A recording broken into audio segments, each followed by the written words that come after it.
Good morning, student. Today we will discuss about the industrial disasters.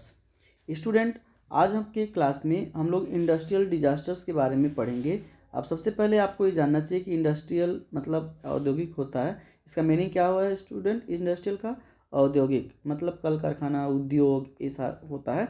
और disasters, what is the meaning of disasters student? आपदा या संकट।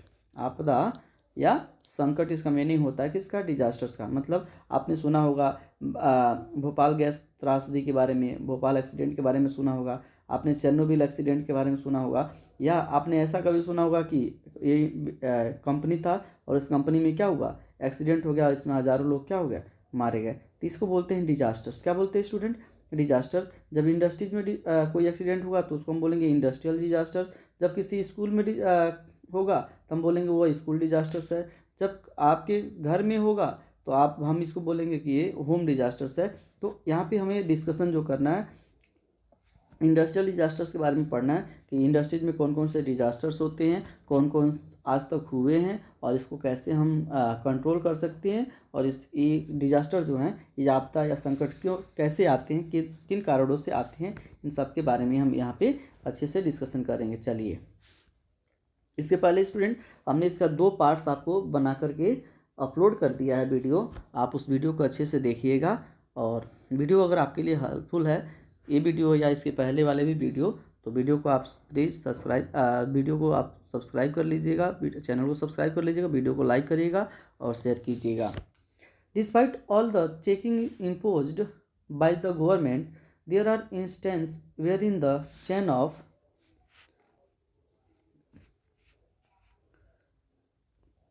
chain of inspectors and agencies falter in their duties and there are lapses on account of security and safety। क्या student, अभी हम लोगों ने पढ़ा था इतना सारा डिपार्टमेंट काम करता है, fire department, environment protection department, कानून इतने तरह से बनाए गए हैं। तो क्या इंडस्ट्रीज में कोई डिजास्टर नहीं होता है क्या? इतना सारा सिस्टम लॉन्च होने के बाद, इतना सारा व्यवस्था होने के बाद स्टूडेंट आपको देखोगे ना तो दुनिया में हजारों ऐसे एक्सीडेंट हुए हैं इस टाइप्स के। तो ये क्यों हो गए फिर से? इसी बारे में पढ़ा। डिस्पाइट में इसके बावजूद भी, किसके बावजूद कि इतना सारा सिस्टम, इतना सारा पॉलिसी बनाने के बाद भी, all the checks impose by the government, की गवर्नमेंट ने पूरा व्यवस्था भी किया है, इसके बाद भी देयर आर इंस्टेंसेज, मतलब बहुत सारा उदाहरण है, वेयर इन जहाँ भी the chain of inspectors and agencies falter, जहाँ कहीं भी आप देखोगे ना कि वहाँ के जो इंस्पेक्टर्स हैं या एजेंसीज है, अगर अच्छे से काम नहीं करती है और अपने ड्यूटीज़ को अच्छे से नहीं करते हैं स्टूडेंट, या क्या कर जाते हैं, अपनी ड्यूटी को पूरा करने में लैप्स कर जाते हैं, चूक हो जाते हैं, तो इस टाइप के जो है एक्सीडेंट आपको देखने को मिलता है। किस टाइप का? इंडस्ट्रियल डिजास्टर्स आपको देखने को मिलता है। सब ठीक। तो हम सिंपल समझ सकते हैं स्टूडेंट, जहाँ कहीं भी हमारे जो इंस्पेक्टर्स होते हैं या वो जो भी चेक इन ऑफिसर होते हैं ना, अगर वो अपनी ड्यूटीज़ को अच्छे से नहीं करते हैं तो क्या होता है, वहाँ पे एक्सीडेंट हो जाते हैं, इंडस्ट्रियल डिजास्टर्स हो जाते हैं। The world has seen many disasters of various magnitudes. बेटा अगर हम वर्ल्ड की बात करें ना तो कई बार हम लोगों ने देखा कि बहुत अलग अलग मैग्नीट्यूड का, अलग अलग मैग्नीट्यूड, यहाँ मैग्नीट्यूड से स्टूडेंट है कि कितना उसने नुकसान पहुँचाया, उसकी नुकसान पहुँचाने की क्षमता कितनी थी। तो मैग्नीट्यूड मतलब उसको हम लोग सिंपल अपने अर्थ में लगा सकते हैं कि उसने कितना नुकसान पहुँचाया। तो हम लोगों ने देखा है स्टूडेंट पूरे वर्ल्ड में कि बहुत बार बहुत ही डेंजरस एक्सीडेंट या इंडस्ट्रियल डिजास्टर्स आए हैं जिसमें हज़ारों लाखों लोगों की क्या हुई है, मौत हो गई है, हज़ारों लोग घायल हो चुके हैं। The world has seen many disaster, world में बहुत सारे डिजास्टर्स हुए हैं और वेरियस मैग्नीट्यूड, मतलब विभिन्न प्रकार के। ऐसा भी हुआ है जहाँ पे बहुत कम लॉस हुआ है और ऐसा भी हुआ है जहाँ पे बहुत ज़्यादा लॉस हुआ है। तो इसको बोलते हैं मैग्नीट्यूड, मतलब उसकी एक्टिविटी क्या थी, उसका लॉस पहुँचाने की कैपेसिटी क्या थी, इसके आधार पर बहुत सारे एक्सीडेंट हमारे वर्ल्ड में हुए हैं। अभी एग्जाम्पल भी कुछ देगा यहाँ पे आपको। Some because of human causes and other because of natural causes. कह रहे कि ये क्यों हुआ, आखिर में इतना पॉलिसी लगाया गया, आखिर में इतने सारे इंस्पेक्टर्स लगाया गया है, तो क्यों हुआ है?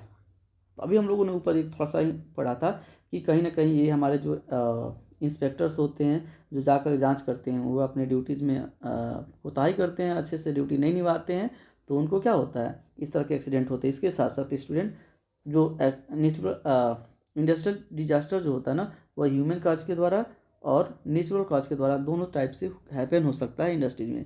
मतलब इसके कारण मानव के कारण भी, मानव जहाँ पे लापरवाही करता है, जहाँ पे इरिस्पॉन्सिबिलिटी करता है, उसके कारण भी नेचुरल कर रहे हैं इंडस्ट्रियल डिजास्टर्स हो सकते हैं, या नेचुरल कॉजेज़ के कारण। मान लीजिए कोई मशीन काम कर रहा है और कब वो उसमें अगर एक्सप्लोजन हो जाए, इसके बारे में कोई नहीं जानता है, कब वो मशीन ख़राब हो जाए और उसका बैड इफेक्ट हमारे सोसाइटी पे, ह्यूमन पे पड़े, तो कोई नहीं जानता, उसको बोलेंगे नेचुरल। मतलब जो जानबूझ करके और ह्यूमन के इरिस्पॉन्सिबिलिटी के द्वारा हो, तो उसको हम ह्यूमन बोल सकते हैं। और जो जिसके बारे में कोई ना जानता हो और इस तरह की कोई एक्सीडेंट हो जाता है, तो नेचुरल इसको हम लोग बोलेंगे। Whatever be the cause, any disaster lead to loss of many lives and affect the families of thousands of people। Correct student कि whatever be the cause, मतलब जो भी कारण हो, कारण तो जो भी हो, चाहे नेचुरल कॉजेज से हुआ हो और चाहे ह्यूमन कॉजेज से हुआ हो एक्सीडेंट, कारण कुछ भी हो, लेकिन एनी डिजास्टर लीड्स, मतलब कोई भी डिजास्टर्स हो, क्या करता है, लीड्स में ले जाता है to loss of many lifes. उसमें बहुत सारे लोग क्या हो जाते हैं, मारे जाते हैं, बहुत सारे लोगों की लॉस होती है, लाइफ ही चला जाता है student. And affects the family of thousands of people, और बहुत सारे हजारों लाखों फैमिली के ऊपर उसका बैड इफेक्ट पड़ता है। आप सिंपल समझो स्टूडेंट, एक घर है, फैमिली है, जहाँ पे एक मेंबर्स जो है कमाने वाला है और उससे पूरी फैमिली चलता हो, तो उस मेंबर को अगर एक्सीडेंट हो जाए और उसकी लाइफ चली जाए स्टूडेंट, और उसके मेंबर, फैमिली में 10 मेंबर्स थे, तो 10 लोग अफेक्ट हुए कि नहीं हुए। ऐसे बहुत सारी फैमिली स्टूडेंट अफेक्ट हो जाती है इस तरह के एक्सीडेंट से। ऐसा नहीं कि जो काम करने वाला होता है उस बस उसी की लाइफ चली गई, उसकी लाइफ तो चली गई, वो अब तो देखने कुछ नहीं आएगा, लेकिन उसके कारण हजारों फैमिली, लाखों फैमिली, उसके ऊपर उसका बैड इफेक्ट पड़ता है। In recent history there have been 3 major industrial disasters and one of them has been in India. Correct student, अभी रिसेंटली की बात किया जाए, कुछ सालों पहले की, तो वर्ल्ड में अगर सबसे फेमस जो एक्सीडेंट हुआ है, इंडस्ट्रियल जो डिजास्टर्स हुआ है, वो 3 है। 3 दिया हुआ है आपके बुक में या आपके सिलेबस में, और उसमें से एक जो हैपन हुआ है वो कहाँ पे हुआ है, इंडिया में हुआ है। एक इंडिया में भी हुआ है और 2 वर्ल्ड में हुआ है। देखते हैं कौन कौन से एक्सीडेंट है। These are the Chernobyl nuclear plant radiation leak in Ukraine. Student, second है आपका the Bhopal gas leak in India. And third कौन सा है student, Fukushima Daiichi nuclear plant disaster due to tsunami in Japan. Student, यहाँ पे 3 accident दिया हुआ है, जिसमें से आपका एक जो है यूक्रेन में हुआ है। कौन सा है, ये नाम आपके लिए इंपॉर्टेंट है स्टूडेंट। तो चेरनोबिल न्यूक्लियर प्लांट जो है आपका यूक्रेन में हुआ था, किसके कारण हुआ था, रेडिएशन लीक, वहाँ से रेडिएशन लीक हो गया था स्टूडेंट, इसके कारण हुआ था। भारत में जो हुआ था स्टूडेंट, सबसे इम्पोर्टेंट है आपके लिए द भोपाल गैस लीक, ठीक है, 1984 में हुआ था स्टूडेंट, यहाँ पे याद कर लेंगे, 1984, 1984 में इंडिया वाला हुआ था, भोपाल वाला। और थर्ड जो है आपका फुकुशिमा है, फुकुशिमा में हुआ था, जो किसके कारण हुआ था ये स्टूडेंट, सुनामी के कारण हुआ था। अब क्या कोई जानता है कि सुनामी कब आ जाएगा, कोई नहीं जानता। तो ये नेचुरल काजेज था, लेकिन इन काजेज के कारण बेटा हजारों लोगों की जानें चली गई। Let us look at the cause of the Bhopal gas leak from Union Carbide factory at Bhopal which killed and maimed thousands of people and their generation to come. Student, यहाँ पे एक के बारे में डिस्कशन करने की बात करता है, भोपाल गैस लीक के बारे में। स्टूडेंट, भोपाल जो गैस लीक हुआ था, कंपनी का क्या नाम था, यूनियन कार्बाइड फैक्ट्री कंपनी का नाम था स्टूडेंट। यूनियन कार्बाइड कंपनी जो एक तरह का डेंजरस या कह सकते हैं विषैली जो है ना गैस बनाती थी, भारत में भोपाल में बनाती है।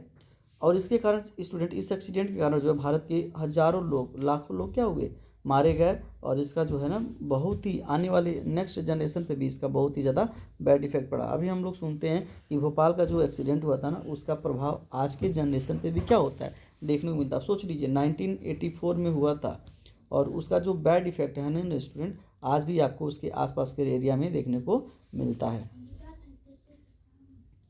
The 1985 reports give a picture of what led to the disasters and how it developed, although they differ in details।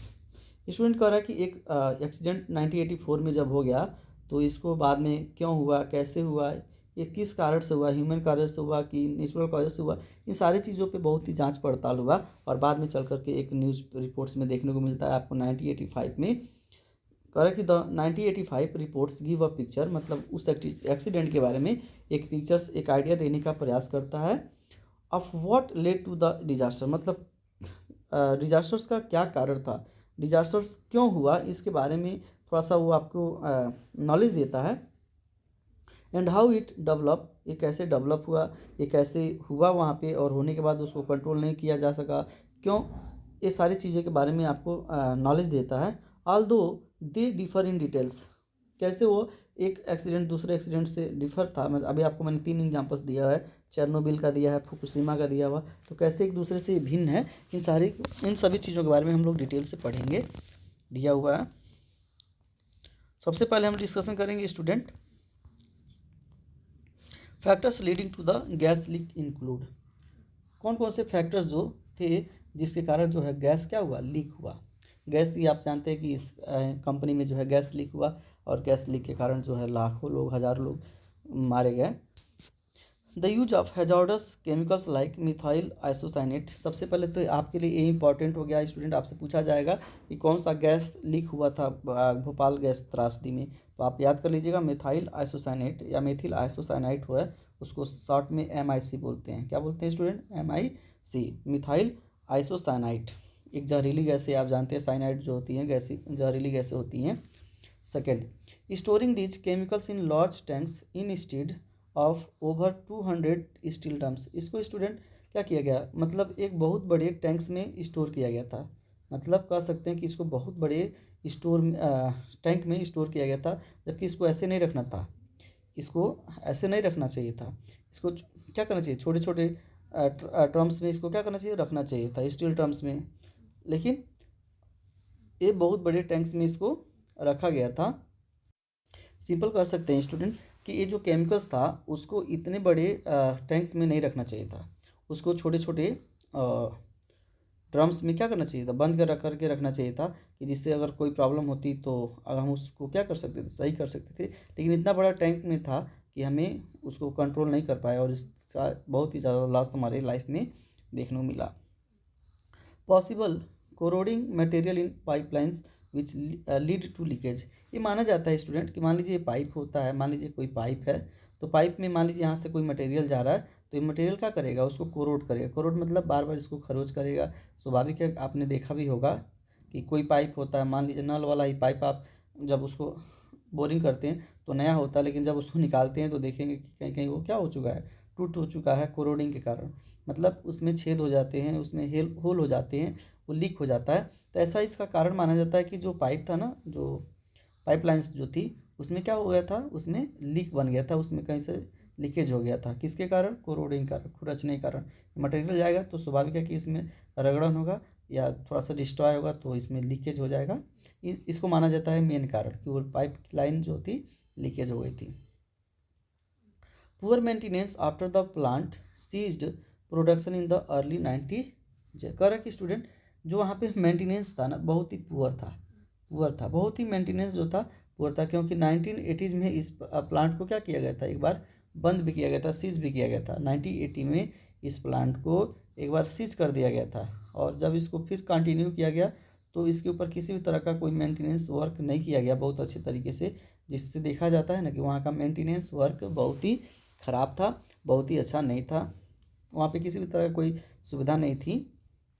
Failure of several safety systems due to poor maintenance and regulations, और student जो भी उस समय का rule और regulations था उसको अच्छे से फॉलो नहीं किया गया, इसके कारण वहाँ पे जो भी मेंटेनेंस चाहिए था उस फैक्ट्री में, जितनी सुरक्षा के मेजर्स चाहिए था उतना उसमें नहीं प्रोवाइड्स किया गया, उतना उस वहाँ पे एस्टेब्लिश नहीं किया गया। ये भी माना जाता है कि इस कारण से भी वो क्या हुआ, एक्सीडेंट हुआ। इस सबसे बड़ी बात लास्ट में दिया हुआ है student, safety systems being switched off to save money, सबसे बड़ी बात कि वहाँ पे स्टूडेंट जो सेफ्टी सिस्टम था ना, जो भी मतलब वहाँ पे सेफ्टी के मेजर्स थे उन सबको क्या कर दिया गया था, स्विच ऑफ कर दिया गया। स्विच ऑफ मतलब उसकी व्यवस्था बंद किया गया था, वो उसको पूरी तरह से चालू ही नहीं किया गया था, मतलब एस्टाब्लिश होने तो एस्टाब्लिश हो गया था, लेकिन पैसा बचाने के लिए, टू सेव मनी, पैसा बचाने के लिए उस सिस्टम को हमेशा देख रेख नहीं किया जाता था, उसको बंद किया गया था, एकदम बिल्कुल उसको स्टॉप कर दिया गया था।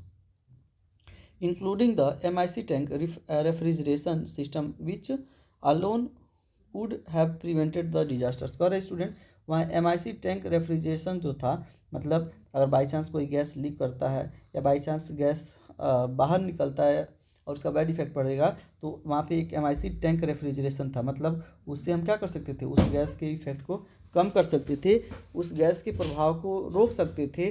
तो वो भी सिस्टम क्या कर दिया गया था, वो भी सिस्टम स्विच ऑफ था, वो भी बंद था। सोच लीजिए कितनी बड़ी वहाँ पे लापरवाही की गई थी, कितना बड़ा वहाँ पे लोग जो जो भी ओनर्स था वो कितना मतलब निम्न तरीके से वो वहाँ पे काम कर रहा था। ये सारी चीज़ें वहाँ पे दिखाता है और इस न्यूज़पेपर में आपको पढ़ने को क्या होता है, मिलता है।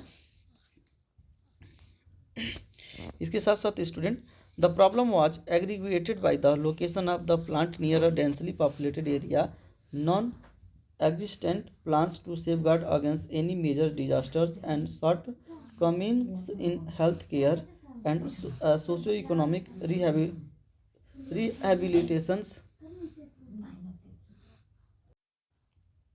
तो एक और बात देखने को मिलती है स्टूडेंट कि जो आपका इंडस्ट्रीज था ना, जो आपका भोपाल की जो कंपनी थी वो कहाँ पे था, डेंसली पॉपुलेटेड एरिया में था, मतलब वो ऐसे रीजन्स में जाता जिसके आसपास बहुत ही पॉपुलेटेड, बहुत ही ज़्यादा पॉपुलेशन क्या करती थी, रहती थी।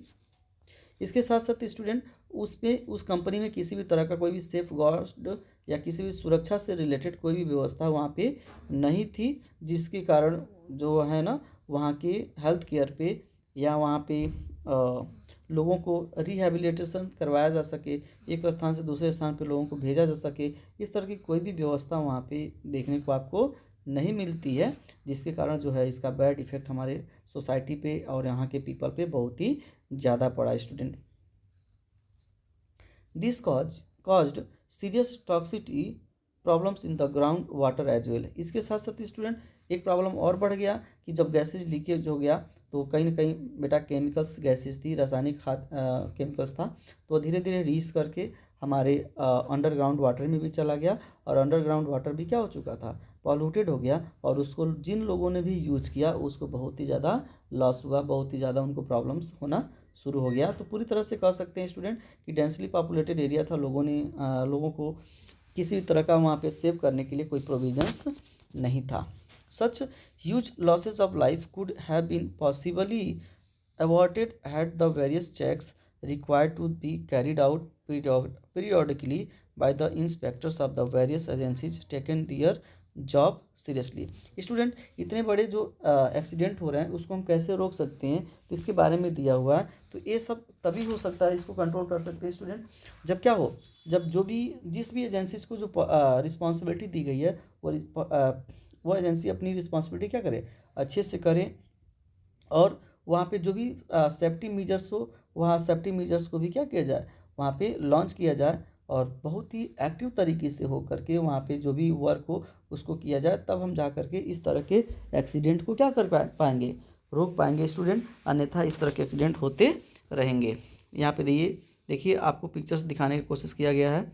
हाँ, चेरनोबिल न्यूक्लियर प्लांट का ये चेरनोबिल का दिया हुआ है। तो ये था स्टूडेंट आपका भोपाल गैस त्रासदी जो 1984 को हुआ था। गैस कौन था ये स्टूडेंट, मेथिल आइसोसाइनाइड था। किस कारण से हुआ था, इसके बहुत सारे कारण आपको दिखाए जाते हैं उस 1985 के पेपर में, जिसको मैंने आपके सामने एक्सप्लेन किया था। किसी भी नेचुरल डिजास्टर करें, इंडस्ट्रियल डिजास्टर्स को कैसे रोक सकते हैं, तो जो भी एजेंसीज है वो अच्छे से काम करे या अच्छे से इंस्पेक्शन का काम करे, वहाँ पे सेफ्टी मेजर्स लगाया जाए, तो हम किसी भी इंडस्ट्रियल डिजास्टर्स को कंट्रोल कर सकते हैं। कितने टाइप्स के था मैंने आप सबको बता दिया है। अब इसमें एक टॉपिक्स और बचा हुआ student, new laws of environment protection. कौन कौन सी जो है स्टूडेंट नए नए लॉ बने हुए हैं हमारे इन्वायरमेंट को प्रोटेक्ट करने के लिए।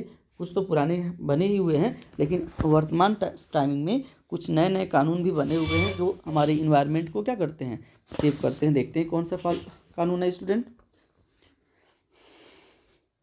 Environment protection has taken a front seat in the world affairs as there is an eminent threat to the various life forms due to global warming and the depletion of the ozone layer of the atmosphere. Student, अब अगर बात किया जाए कि environment को protect क्यों किया गया, इन्वायरमेंट को प्रोटेक्शन क्यों प्रदान किया गया स्टूडेंट, तो हम जानते हैं स्टूडेंट, इन्वायरमेंट को अगर प्रोटेक्ट नहीं करेंगे तो हमारे इन्वायरमेंट में ग्लोबल वार्मिंग होगा, ओजोन लेयर डिप्लेशन होगा, और ये जो है स्टूडेंट अपने आप में बहुत ही डेंजरस है। और ग्लोबल वार्मिंग हो गया स्टूडेंट, अगर हमारा अर्थ का टेम्परेचर बढ़ गया तो यहाँ से ऑटोमेटिक अर्थ लाइफ क्या हो जाएगी, समाप्त हो जाएगी।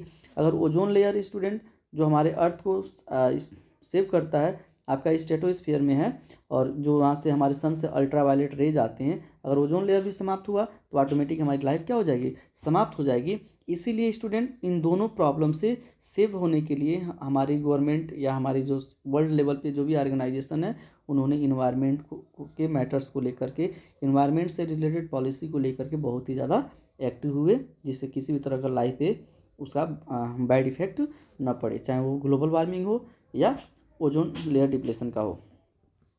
Accordingly for this social cause the government has framed new laws recording environment protection and reducing pollution both of air and water. इसलिए स्टूडेंट हमारी जो गवर्नमेंट है नई नई पॉलिसी बनाई, जिससे क्या किसको रोका जा सके, दोनों, जैसे वाटर पॉल्यूशन और एयर पॉल्यूशन, वाटर पॉल्यूशन को, एयर पॉल्यूशन को, ओजोन लेयर डिप्लेशन को, ग्लोबल वार्मिंग को, इन सारे चीज़ों को रोकने के लिए हमारी गवर्नमेंट ने क्या की, नई नई कानून बनाया, हमारी नई गवर्नमेंट ने नई नई कानून फ्रेमिंग बनाया।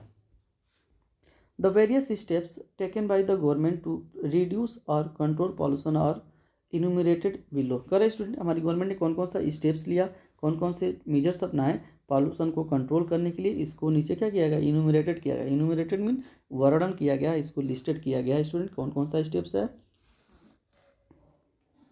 सबसे फर्स्ट स्टेप है student the introduction of CNG driven vehicles in many cities to reduce the hazardous emissions of diesel vehicles. Student हमारी गवर्नमेंट ने एक नया फ्यूल लॉन्च किया जिसको हम लोग सीएनजी बोलते हैं, कॉम्प्रेस्ड नेचुरल गैस।